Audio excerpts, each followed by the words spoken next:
You just got that new big box Vital Lacerda game. It's sitting in all its Ian O'Toole glory on your table, taunting you with this giant box and gianter rulebook. You read through it and wonder, how the hell am I ever going to be able to explain this to anyone without both putting them to sleep and confusing the ever-loving crap out of them? I want to talk about exactly how to teach games in this episode's Gamecasters Adjacent.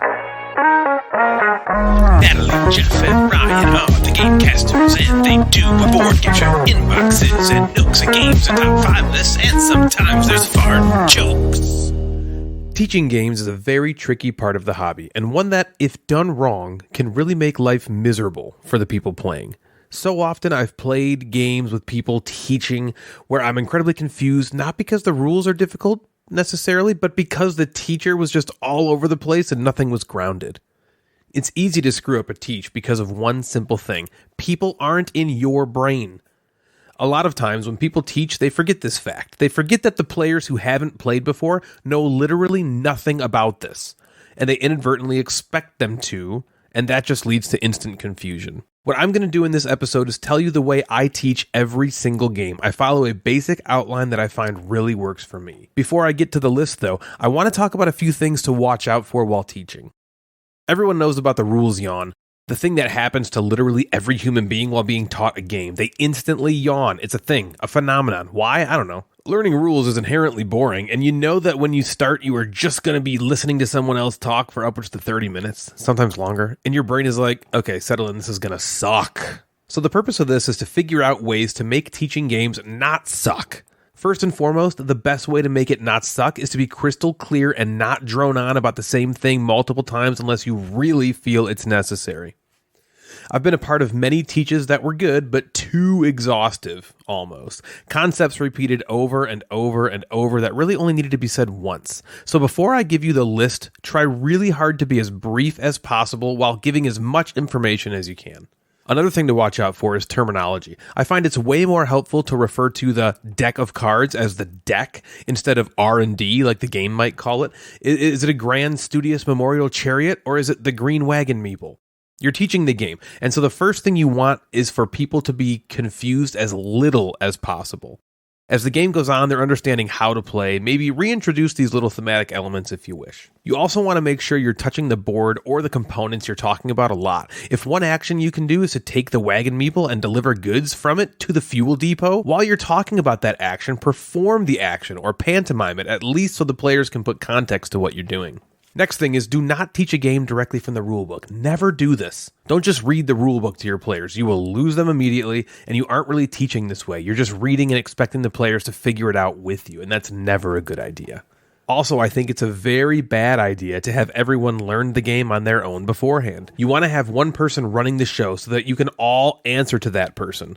If everyone learns on their own, there's going to be many opportunities for ambiguities and arguments over how to interpret a rule, and also people might just miss things that others didn't during the teach, and so everyone isn't really starting on equal footing. It's just a way to muddle up the game. Have one person teach, and make sure you're paying attention to and guiding the players all along at the same pace.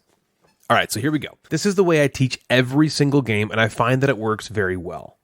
Number 1, what kind of game is this? You want to tell the players what kind of game it is. Here's an example. So this is a card drafting game, which means we're all going to start with a hand of cards, pick one, and then pass the rest to the player to your left. That's simple. Just kind of tell them what the game is about. What are the mechanisms of the game about in a very, very high level kind of way? What am I getting myself into? So that's kind of the first thing I like to tell my players. Number 2, how do you win and how does the game end? Example is, the winner of the game will be the player who scores the most victory points by the end of the 5th round. Number 3, how to achieve the victory condition. If the winner of the game is the person with the most victory points, tell the players how to gain those victory points. Example, like I said, the winner will be the player who scores the most points. You score points in many different ways. Collecting sets of flowers earn you points. Ascending upward on this temple track will score you points. Anywhere you see this lion head symbol, that means end of the game points. You also score points by resources you have left at the end of the game. We'll go through all these in more detail in a minute.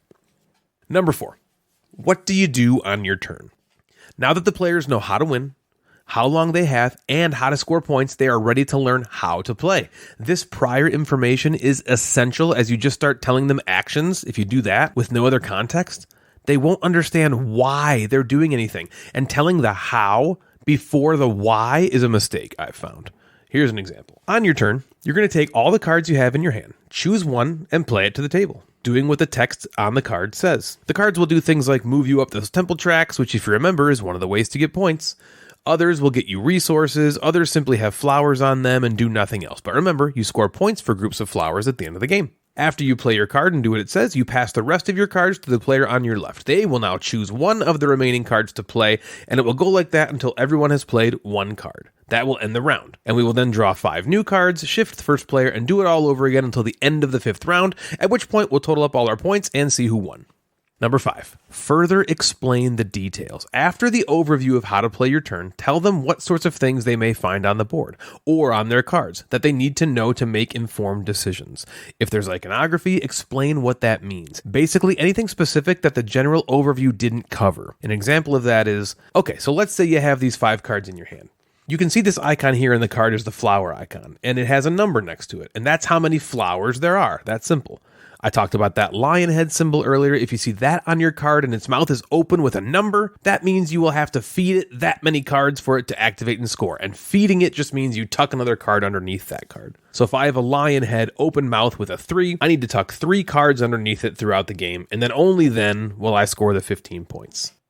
Number 6, questions. Hopefully, if you've done your job right, the players don't have many questions to ask at all, which is usually how I measure how well I did teaching the game. If people are asking tons of questions, then I know I messed up somewhere and wasn't as exhaustive as I could have been. But regardless of how good or bad you are, there will always be some questions, especially if the game is longer, as people just forget stuff no matter how well you taught it. So it's good to ask. People are probably going to interject this throughout the teach, but it's good to kind of ask at the end. Like, okay, what do you guys have? You know, what kind of questions you got? What did I say that kind of confused you that you didn't get to say? I found that this method works for teaching literally every game I've ever played, and it seems to always go a very long way into making sure people have the best, smoothest time playing the game. So to reiterate, what kind of game is it? How do you win? How does it end? How do you achieve the victory condition? What do you do on your turn? Further explain the details, and then open it up to questions. Keep it simple. Do a lot of pantomiming, touching the components you're talking about. Don't ever teach directly from the rule book. Use very simplistic terminology, and don't make your players learn the game on their own before they come over.